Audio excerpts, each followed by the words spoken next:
Praise the Lord. பல வருடங்களுக்கு முன்பாக தேவ ஊழியர் ஒருவர் ஆப்பிரிக்க தேசத்திற்கு கிறிஸ்துவை பற்றி பிரசங்கிப்பதற்காக செல்கிறார். அங்கே தனக்கு வழிகாட்ட ஒருவரையும் நியமிக்கிறார்.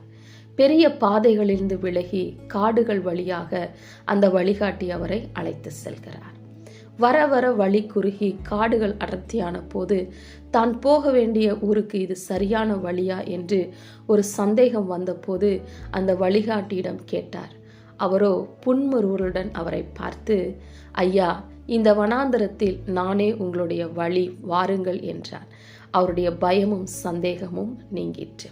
ஒருவேளை நீங்களும் அடுத்து என் வாழ்வில் என்ன நடக்குமோ, நான் போகும் பாதை சரிதானா என்று யோசிக்கிறீர்களா? இதோ உங்களுக்கு ஆறுதல் அளிக்கும் இன்றைய மன்னா. யோவான் 14:6.